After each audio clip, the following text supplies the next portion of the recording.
What's going on, Average Joes? I'm back, and today I want to talk about the end of the world.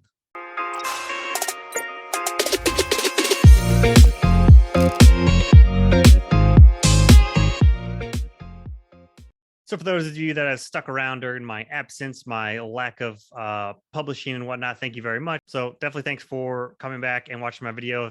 Just to give a little, really quick recap of this past month. So, about almost exactly a month ago, we had a baby. So that's what basically my time has been dedicated to, um, adjusting to sleep schedules in general. Feedings and all that stuff. And then I still am working full time. Yeah, I do work from home, so that is helpful, but I still have to, between the baby stuff, the work is, I'm trying to do more with that as well as my role increased. So videos and book stuff has just fallen on the wayside, and like even reading has. I was averaging about 5 books a month reading is what my normal pace is, for the past 2 years. And in April, we're about to finish April, and I read all of 2 books, and they were like 350-page books. So like I'm getting in 30 to 40 minutes of reading a day, and that's about it. So if I'm not reading that much, I can't really talk that much about books, but I wanted to make a video now because I just really need to get back into things as adjusting the schedule is getting better. As you might notice, my setup is evolving, it's getting better. And we did finally last week get all of our books in. So my shelves are going to be filling up, but I don't want to fill them up yet because I want to shoot a book haul, basically a book rehaul video. We have 8 boxes of book downstairs. So I'm waiting for us to get an actual bookshelf for down there and then bring some up for up here. So I'm going to do a video for that. Hopefully it'll be good, maybe somewhat a little bit of pain and elaborate, but I still want something to do for that. It just might take a little bit because we still need a bookshelf for downstairs. All right. That being said, still, if you're still around and if you like the videos, please like, subscribe. And I always like to have comments down below. That's where I like to interact with everybody because I don't have a Discord, and that's my prime way to interact with everybody. But we're going to start talking about the apocalypse. And I don't know why, but I've been on an apocalypse kick recently, and call it whatever events you want. I have always been interested somewhat in the apocalypse and dystopian type books, but recently, after I read one or two, I just kept wanting to read more of them, and now I've read, I don't know, half a dozen in the past, or almost a dozen in the past 6 months on the apocalypse. So I want to talk about that more, and I might even in the future have some sort of apocalypse type reading event challenge. I have no idea, but so the apocalypse, end of days, they make all kinds of movies about it, or whether it's that or afterwards. And I think it's very interesting how everybody has their own different take on it, and I always like to put myself, it's one of those things where you like to put yourself in their shoes because it can be kind of relatable. I mean, obviously you haven't done that, but you could picture yourself like, okay, in this scenario, in this apocalyptic scenario, what would I do? How would I be? How would it be to go through that? And while I think the apocalypse and dystopian books are actually pretty closely related, there are definitely different subgenres. Dystopian books kind of happen after the apocalypse has already happened. So if you notice, a lot of times with dystopian books, some cataclysmic event has shaped and changed society in the world so that they are ruling in the way that they are now. There's been a big war, a big virus, something, but they are how they are because of that event. So I think I'm starting with the apocalypse now, and then I'm going to fade into dystopian books in the future because that just seems like a natural progression. I'm going to talk about some of the most recent apocalypse type books I am reading, and I don't really have that many on the shelf for what I want to read in the future, but I have some ideas of what I want to get into. So if you have recommendations, I'm all ears, and I might mention some of the ones that some of my favorites toward the end. But let's get into it. First, the most recent one it's a trilogy that I started and finished this year. And it was I think it was mostly because of Mike Nipp's recommendation of the Long Winter trilogy by, I think it was A.G. Riddle. I've actually read the first 2 books in his Atlantis Gene trilogy, and I really liked the first book, Atlantis Gene. And then the second book I got into, it got a little bit crazy when it comes to genetics and like, so some deep sci-fi concepts as well. I listened to those via audiobook, so it kind of got a little bit, some things got a little bit lost, but I decided to give Long Winter a try. And this is a mix of apocalypse, sci-fi, and first contact. So a lot of these that I'm going to mention are actually have different sort of elements, which I think is cool because it's not like you can group everything into one specific whole. There's different elements to each and what makes them certain kinds of apocalypse and scenarios. So apocalypse, there's a long winter. There's something out in the distance in space that is absorbing all of the sun's heat and radiation, and it is causing the earth to cool, to everything. It's turned into a frozen wasteland. And so they send people out into space to find out what this is, to correct it, to get it out of the way. And then a bunch of events happen after that. And I can't really say much, especially getting into book 2, because of spoilers, and things went into a direction that I did not see, which is one of the perks that I liked about this trilogy a lot. I really did enjoy it. Did have some really interesting twists. And it's also one of those that you have to kind of read the entire trilogy to appreciate everything. So there's things that happen, and I love this when series did this. I mentioned this in the Ash and Sand trilogy. There's things that happen in book 1 that you might raise your eyebrow at, or like go, I wasn't really a fan of that. Like the insta love or something like that. It's like, that doesn't really fit. It probably could have been gone. But then you get to book 3, and then when something's revealed, it's like, oh, that actually kind of makes sense now. That's pretty cool. And so those moments are really awesome. And this book has those moments to where in the third book, there's things that you think back on the first book and go have these aha moments. So that was really, really cool to me. It's kind of hard to sell somebody on like, hey, you have to finish the trilogy in order to appreciate it. If you didn't like the first book, then maybe you might not like the rest. But I think each book is so dramatically different in, like, I guess, tone and plot and everything that happens, that I think it is worth reading all 3, because all 3 have the completely different things are going on in each of these books, and then the payoff is worth it. So there is a mix of survival aspect in this, because they are in this frozen wasteland, and eventually everybody has to move to certain colonies with bare bone.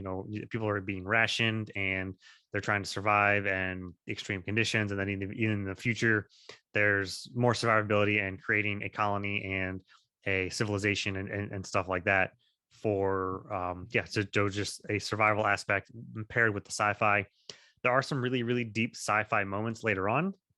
I mean, in the first book, you have all the space travel stuff and sci-fi things that involve space travel. So you just kind of one of those things where you just like, okay, whatever, I can kind of picture this, and it happens.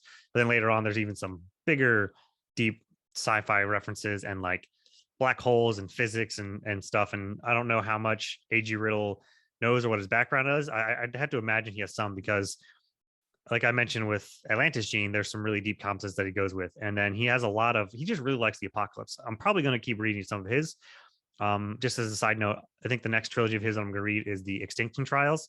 Again, another apocalypse or dystopian type book. I think that fades more to dystopian, which is perfect. Anyway, this one has some deep sci-fi concepts, but it doesn't really get in the way of everything, because there's still a lot with characters and the human interaction. And the entire trilogy is through two main POVs. So you're only going back and forth between those two. You're not like juggling characters and seeing all this stuff. You're just only between these two. So that's kind of nice. You just get two different perspectives, keeps that simple. So it's nice to see that. So that there's a simple, I think it's mostly first person POV. So that's helped. So he simplifies some things, but makes other things a little bit complicated. So there's a bit of a balance, which I did like. So I would recommend this. And all of A.G. Riddle books are on Kindle Unlimited, which is a big perk. Some of them are on, like the Atlantis Gene, were on the Kindle Unlimited audiobooks. So you can get the audio versions of them as well. I'm not sure how many of them are now. In general, all of his books are on Kindle Unlimited. So you can check out the Long Winter one through there. Next one, I've mentioned this one in the past that I've been reading that I really, really liked, is Nightmareland Chronicles. These are novellas type story, the length books, 150 pages. And this one has that survivor aspect, but with a horror twist, a horror/fantasy twist. I guess horror in general kind of has a fantasy twist, because anytime you're dealing with like supernatural type elements or things unexplainable, unless like down the road it turned out to be a scientific discovery or something, then it's pretty much fantasy to me. So I can go either way with horror, which is kind of a weird thing, but it's also kind of cool. So they are short stories, but they're just so good. I think it's definitely intense. It is a bit darker than what you might expect, but that's why it's a little bit of horror. But it also means I think it's pretty close to being true if it were to happen.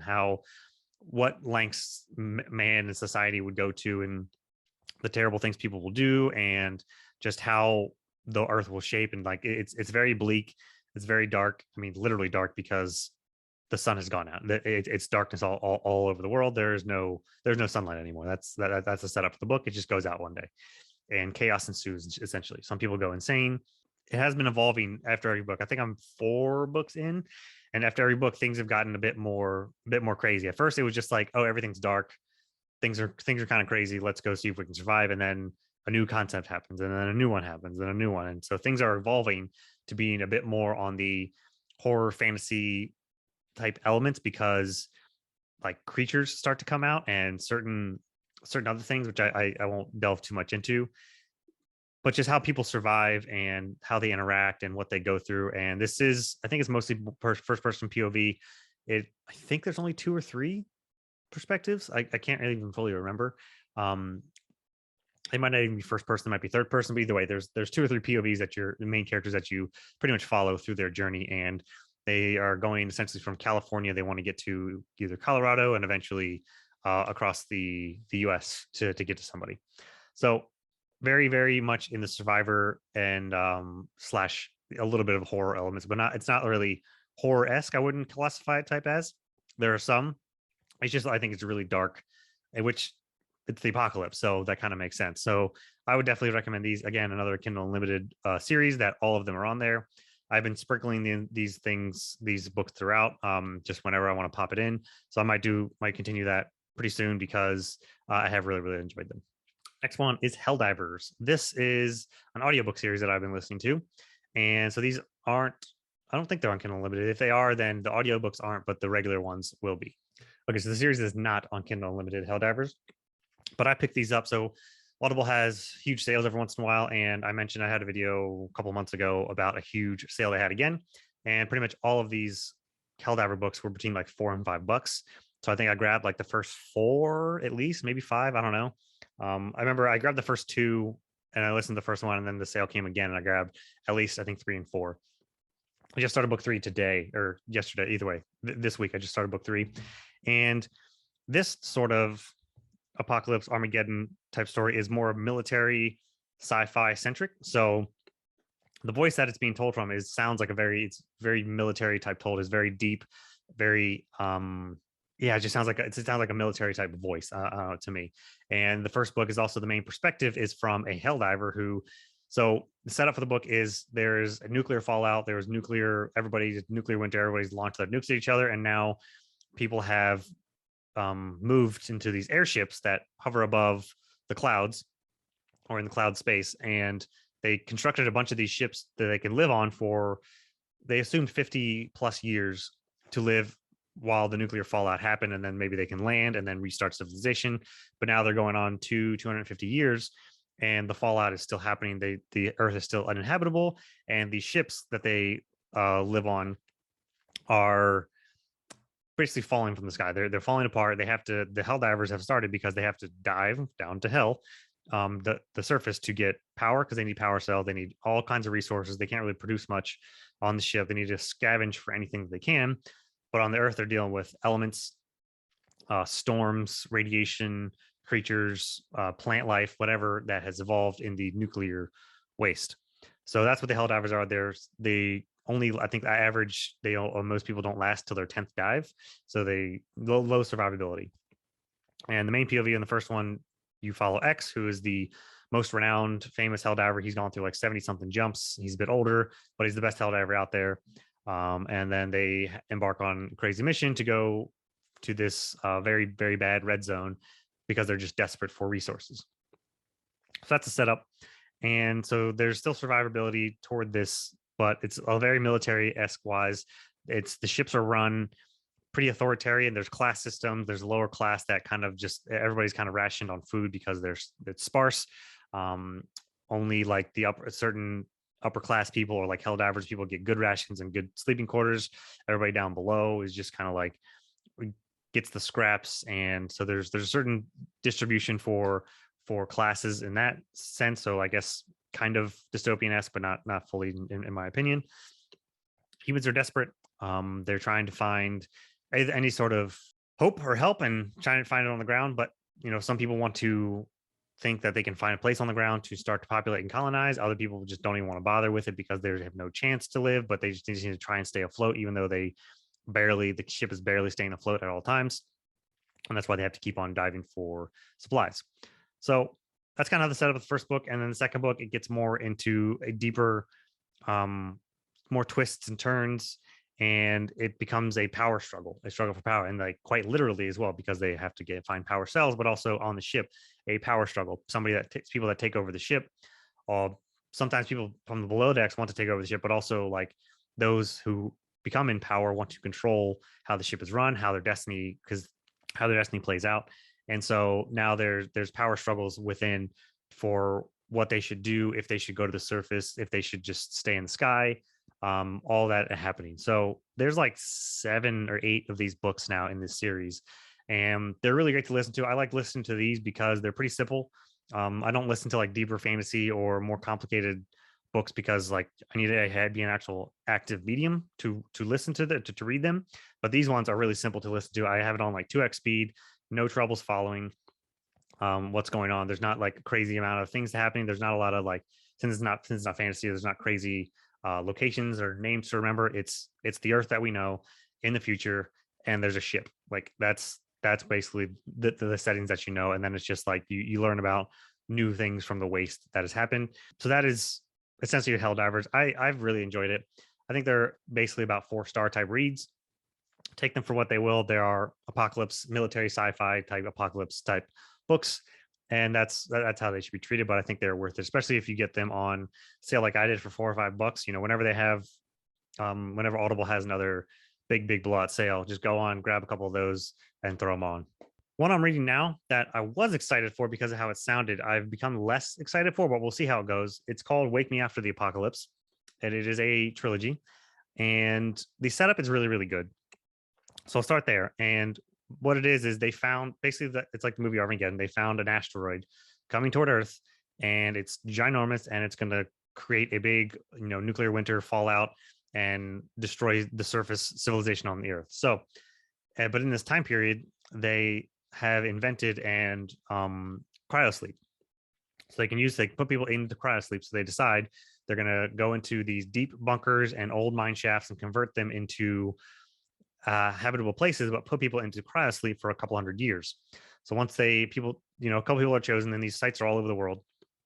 They put people down into cryosleep, and when they awaken, and they put them through training. So they have like a 9-month leadway. They put them through training to survive and repopulate your, you need to start the agriculture, certain structure, civilizations, all that type of training. And they give them all their supplies and whatnot, what they need in the bunker, put them to sleep for a couple hundred years, and they wake up and they have to deal with that.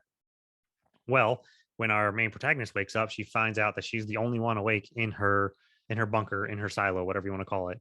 Everybody else is dead. There's a cave-in that happened that smashed a bunch of the cryotubes in some places. She finds other cryotubes that the power was cut, so they stayed asleep, but there was no power or life support going to them, so they just died. She's alone in this bunker, and she surfaces, and she's trying to start to survive. So the setup is great, but it's a bit YA for my taste. So she's 18, and they're all pretty much young kids that are going into this cryosleep. Not sure why that was a decision, but okay. I guess to give them the most longevity to survive is probably it. And how it's structured is there's before chapters and after chapters. So the after chapters are after she wakes up, and before chapters is before she goes to sleep. So leading up to, going through the training, meeting her team. And while this is happening, while she's going through this training with her team, of course, there is a boy that she gets googly eyes for, and that's her team leader, and they just have googly eyes for each other. And so when you go to these before chapters, there's like a little bit of training and a little bit of that sprinkled in. And I'm just like, I don't really care for that much. Instead of worrying about when this guy is going to kiss you, you should be worrying about, actually surviving, and the fact that there's a asteroid coming toward Earth. Now I'm only about 60% through, I haven't finished yet. There does seems to be some bigger concepts going on, some deeper secrets to be had. They've already alluded to something that has to do with the military and other bunkers around that. Maybe they think there's going to be some sort of turf war, a struggle for power. I don't know, but she's just out and trying to survive. And we'll see what happens when I get to the end of the book. If I decide to continue, I probably won't continue it right away. It is a fast read. I'm just kind of like blowing through it because some of the before parts, I'm just like, it's kind of like speed read skim, because not everything is important that she's going over or talking about. But just that's more on the YA side of an Armageddon book. cool setup. We'll see how it plays out. I guess the last one I can mention about in the fall or even I think in the summer or sometime. I read 2 books in the Roaming series. It's a zombie apocalypse. So that's just what it is. Zombie apocalypse. It's basically what you would expect from a zombie apocalypse. You follow these groups of people that try and survive, and they have a camp, and the camp is overrun, and they try and move and be like, okay, we heard about this place that's nice, and they go there and they try and survive, and people die, and then they move again, and people die. And a lot of people die, So even if you think that there's a main character that thinks they're going to be good, they most likely will die off. And so that's kind of what's cool about this. So you think that there's, you don't really know who's safe.